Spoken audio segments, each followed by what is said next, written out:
Lucas and I were together for almost 2 years. It wasn't a whirlwind romance or some dramatic love story. It was just real. We were good together for a while. We laughed a lot, had a solid routine, and honestly, he was one of my best friends during that time. But eventually, something shifted. We weren't fighting. We weren't mad at each other. We just weren't us anymore. It started with little things: less texting, shorter calls, canceled plans that never got rescheduled. I brought it up once, asked him if he felt like we were drifting. He sighed and said, "Yeah, I think we are." It wasn't even a fight. We sat on my couch, side by side, and agreed it was time to let go. No yelling, no tears, just silence and a long hug goodbye.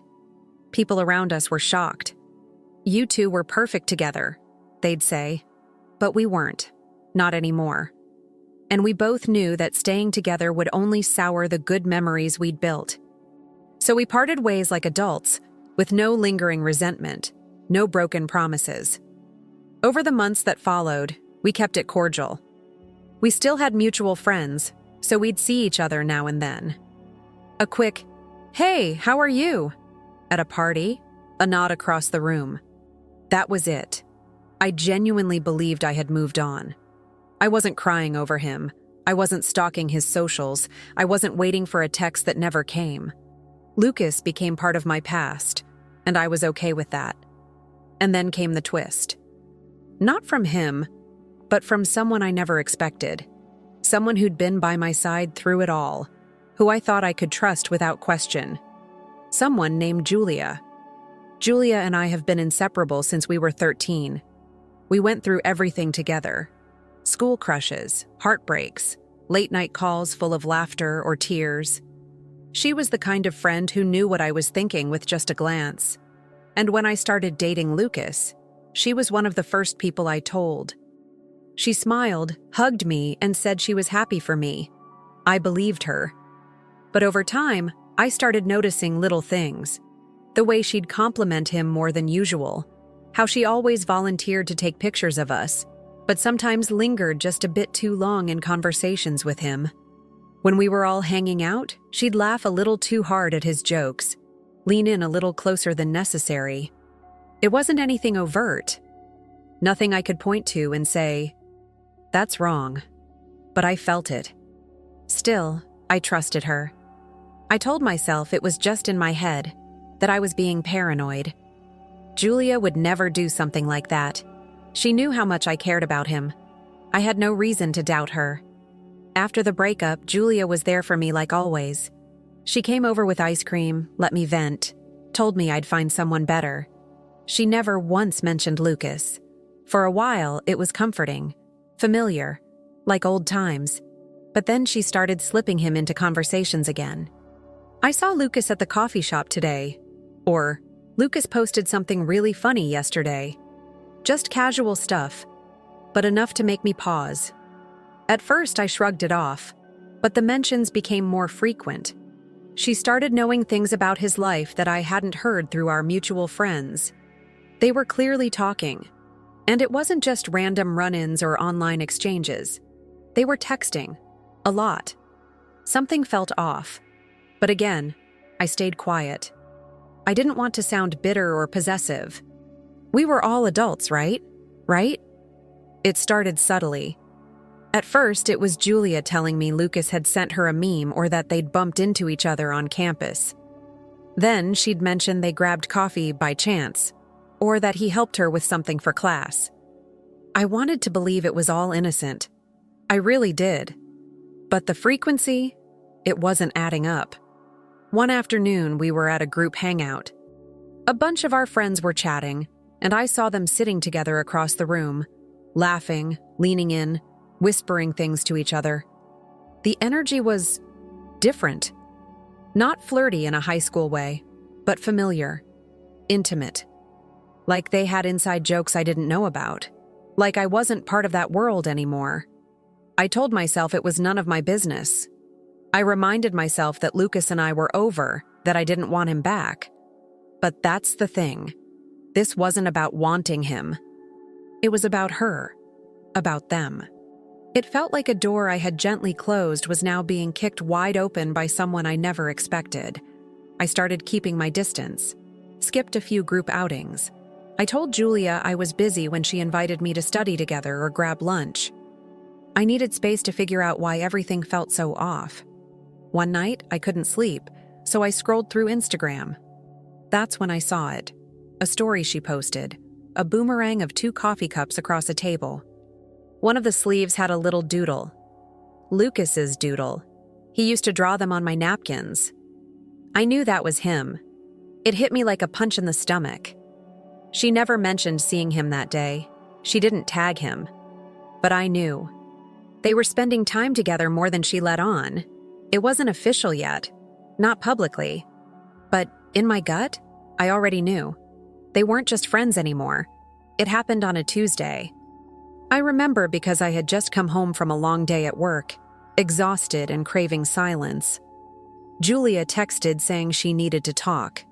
I figured she was going through something. Family drama, boy problems, maybe even an argument with someone in our group. I never expected what she was about to say. She showed up with that nervous smile she gets when she's trying to act casual but can't quite pull it off. We sat on my bed, and she hesitated for a second before blurting it out. So, Lucas and I are kind of seeing each other. I froze. My heart didn't drop. It just stopped. Completely. I blinked at her, trying to process the words. My brain scrambled to find a reaction that wouldn't make me look petty or jealous. But I couldn't say anything. Not at first. She started rambling, trying to explain. "It just happened," she said. "We weren't planning on it. We just kept talking and realized we had a connection." She kept going on about how scared she was to tell me, how she didn't want to hurt me, but she couldn't lie anymore. I nodded slowly, feeling my jaw clench. I didn't scream. I didn't cry. I just asked, "Since when?" There was a pause too long to be innocent. "A few weeks," she said. But it wasn't serious at first. I asked her if anything happened while I was still with him. She said no. I don't know if I believed her. I wanted to, because the alternative would shatter everything I thought I knew about her. But even if nothing physical had happened, the emotional line had been crossed long ago. She looked at me like she expected me to give her a blessing, like I should be happy for her, and all I could think was, how could she betray me like this and still ask me to smile? For a while, I convinced myself to take the high road. I told Julia I was surprised, but that I'd be fine. I said I needed a bit of time to process, but that I'd support her if that's what made her happy.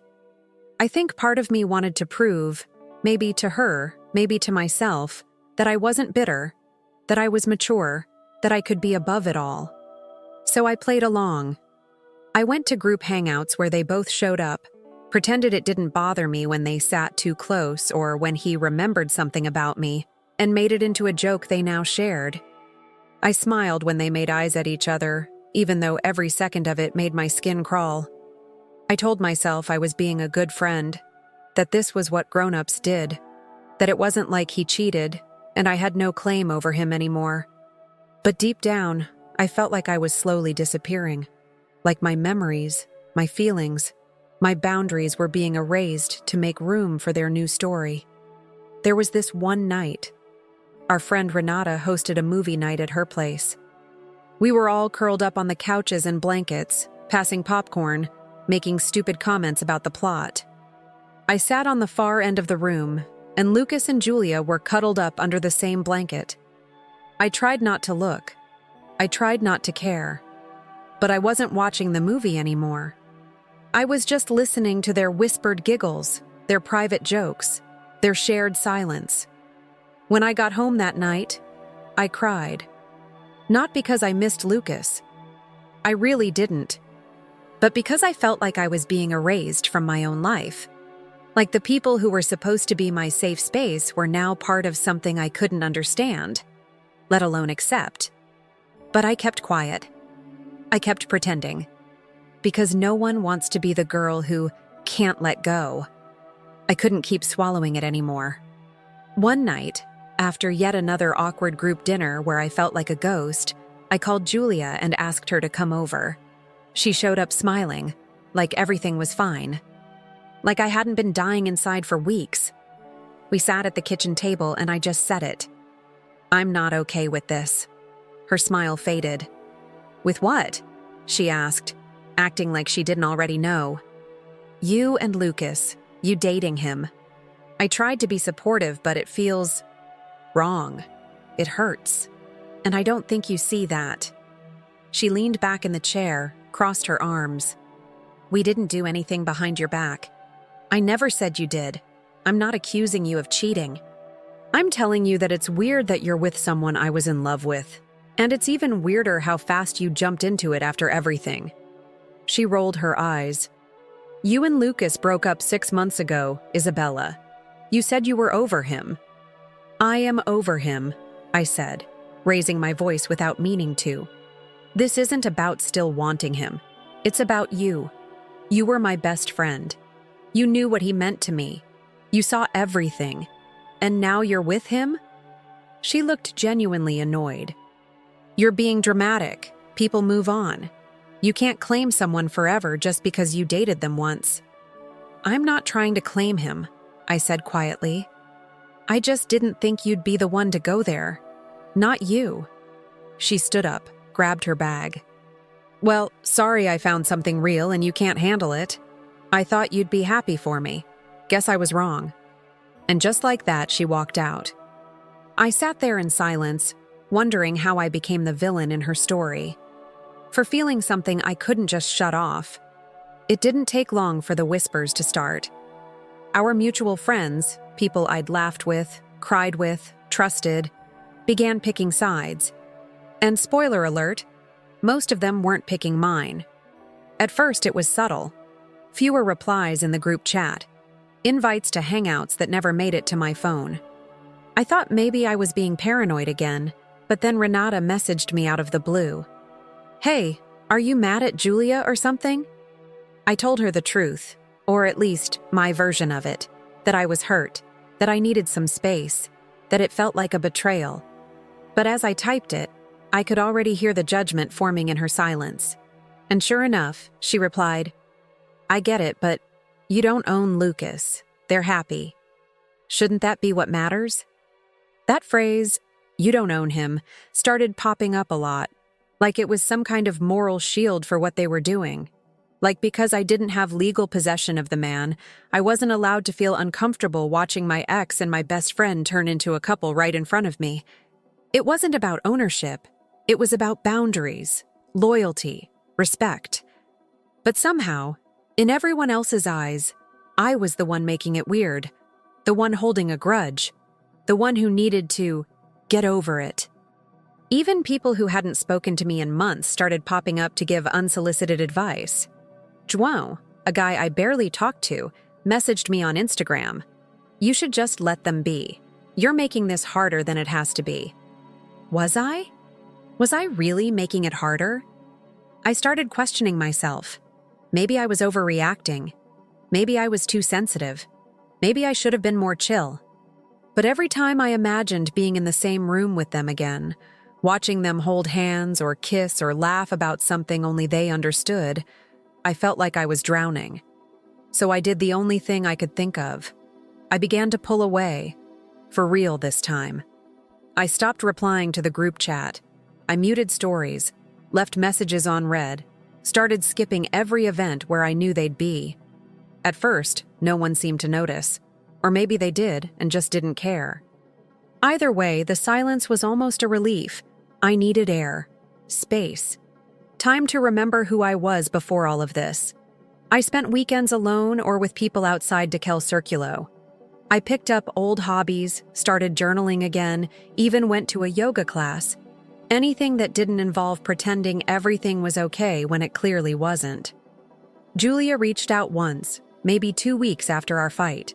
She sent a short message. "Still not talking to me?" I stared at the screen for a long time, then locked my phone without replying. I wasn't angry anymore. I was just tired. Tired of having to defend my feelings. Tired of being told to smile through something that hurt. Tired of being the one expected to adjust while everyone else moved on like nothing happened. The loneliness came in waves. There were nights I wanted to message her, to ask if she missed me, if she even thought about what we had before all this. I missed our friendship more than I missed Lucas. He was a chapter. But she was supposed to be the whole book. Every now and then, I'd run into someone from the group. They'd act awkward, say something half-hearted like, "Hope you're doing okay." I'd nod, force a smile, and walk away before the knot in my throat got too tight to hide. I kept wondering, was I being immature? Was this silence just my ego trying to protect itself? Or was I finally setting a boundary I should have drawn a long time ago? All I knew was that I didn't feel like myself around them anymore. And maybe that was the biggest sign that it was time to let go. It's strange how memories change shape when the people in them no longer feel safe. I used to look back on my time with Lucas with fondness. Our late-night walks, the inside jokes, the lazy Sundays spent doing absolutely nothing. And with Julia? God, we had years of friendship layered with trust, secrets, and unconditional support.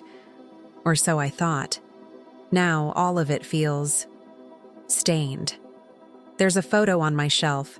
Me, Lucas, and Julia at the beach 2 summers ago. I remember that day perfectly. Lucas had surprised us with snacks, Julia had made a playlist, and we'd laughed so much my face hurt. I used to love that picture. Now I can't look at it without feeling like a third wheel in my own life. I find myself replaying conversations in my head. Things I didn't think twice about back then now sound different. The way she used to ask about our fights. The questions she'd casually slip in about how we were doing. The way she always seemed extra supportive when we hit rough patches. Was she waiting for us to fall apart? I don't know. I don't want to believe that. But I also can't ignore how fast she filled the space I left behind. The worst part is feeling like my story with both of them has been overwritten. Like I was the prelude, and now they're the real thing. People talk about them like they're this cute couple who finally found each other after life pulled them together. No one mentions me anymore. No one remembers that before she was his, she was mine, my best friend. I try not to let it consume me. I remind myself that people grow apart, that relationships shift. But there's a bitterness I can't seem to shake. A quiet anger that hides behind every "I'm fine." Because deep down, I'm still grieving something. Not the breakup, the betrayal. So here I am, months later, still sitting with this ache I can't quite explain. I don't want Lucas back. I really don't. This isn't about holding on to a failed relationship. It's about feeling like the people I loved most rewrote our history and asked me to clap for the new ending. Julia was supposed to be my person, the one who'd have my back no matter what. And I guess I believed that if anyone in the world would respect the lines I didn't even have to draw, it would be her. But maybe that was naive. Maybe she never saw those lines the way I did. Everyone tells me to be happy for them, that I'm being selfish, that love happens and I should just let people live, that I'm being immature or dramatic or making it about me. But how do you support something that hurts you? How do you smile at a relationship that makes you feel erased? I've asked myself 100 times, am I bitter? Am I holding a grudge? Should I have just swallowed the discomfort and stood by her like a good friend would? Or am I allowed to feel this way? To take a step back when something doesn't sit right with me? To grieve the loss of a friendship that no longer feels safe? Maybe I'm the problem. Maybe I'm stuck in the past while everyone else has moved on. But maybe, just maybe, I'm not the only one who crossed a line. So here's my question. Am I the asshole for not supporting my friend's relationship with my ex? Or was it okay to feel hurt, draw a boundary, and walk away from something that no longer felt right?